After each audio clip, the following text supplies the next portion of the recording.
Hello guys! Welcome to my channel. For today's video, mag-unboxing ako at magkukonting review na rin ng aking nabili na murang-murang 2-in-1 vacuum cleaner. So, mini vacuum cleaner ito dahil mini siya, maliit lang siya. For sure, gamit na gamit ito sa mga study table at sa kotse din dahil maliit lang talaga siya at rechargeable pa. Wala siyang kurdo na kailangan mo pang isaksak. 2-in-1 vacuum cleaner ay open na natin. First, we have here the brush. Siguro pwedeng i-brush muna ng konti yung iyong i-vacuum para makuha lahat talaga ng mga alikabok. Next, we have yung pinakapanghigop ng vacuum, yung mahaba na yon. And we have here the Type-C cord na pang-charge doon sa ating mini vacuum. And this is the main character in this video. Ayan, yung machine. So, sobrang liit lang niya guys. Wala pa siyang isang dangkal. Super handy at magaan. Next, what's inside the box is itong filter. Ayan. So, ito yung mag-filter ng mga dumi na makukuha natin sa ating mga table or kotse or kung saan nyo man gagamitin ang ating 2-in-1 vacuum cleaner. And that's it. Manual na lang itong natira sa ating box at ayan na nga lahat ang laman ng box natin. So, let's take a closer look. Ayan yung filter, yung lalagyanan ng filter. Ito yung ating brush and yung tube na panghigop. At nandyan din yung ating Type-C na charger cord. And ito ang ating vacuum cleaner. Ayan. So, ganyan siya. Yung itsura niya. Ayun yung pindutan. Tapos, ayan yung side niya. And of course, itatry natin itong ating 2-in-1 vacuum cleaner at hindi pwedeng hindi natin itatry ito dahil titignan natin kung makakakuha ba talaga ito ng mga dumi. Let's go!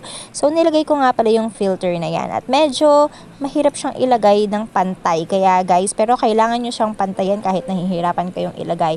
At ito pa nga pala yung isa guys, nagkaroon din ako na struggle dito sa paglalagay nito dahil siguro kailangan mas malakas yung kamay mo para magpantay.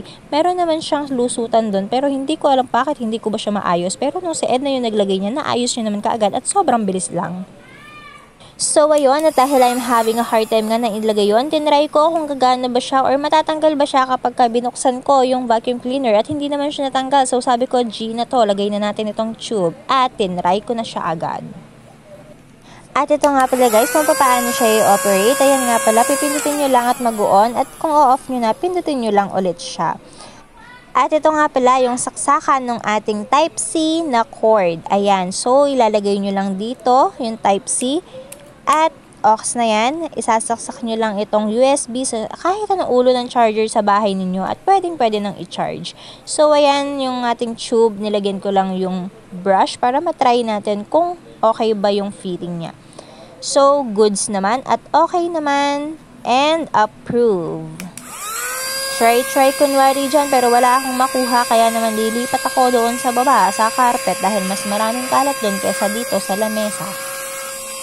Pero bago ako lumipad doon sa carpet, ayan muna yung picture kapag ka nakalagay siya lahat.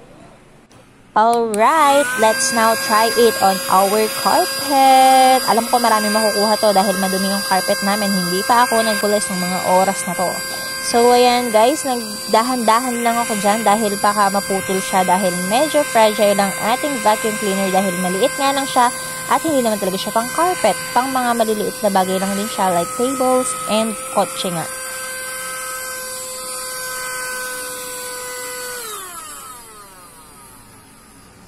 And after a few seconds, wala man akong 1 minute na nag-vacuum, ito na nga yung nakuha ng ating mini vacuum cleaner. So, let's check it. Super dali lang yan tanggalin at hindi ka mahihirapan, hindi rin kakalat yung mga alikabok dahil pwede mo silang iwan doon sa lalagyanan mismo ng filter.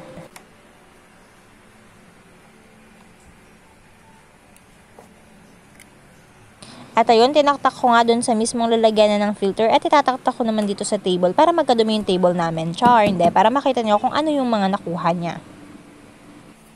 So, ayan guys, maliwanag pa sa bright, nagkadumi ang ating vacuum at ibig sabihin, malakas ang kanyang suction at nakakakuha talaga siya ng mga alikabok at buhok. So, ayan guys, nagkahiwa-hiwalay na ulit, napagod ata. Choke. And that's it guys. Oo nga pala, 195 pesos lang to. Kaya umorder na kayo kung nagustuhan nyo. Thank you so much. God bless us all. Don't forget to like and subscribe. Bye!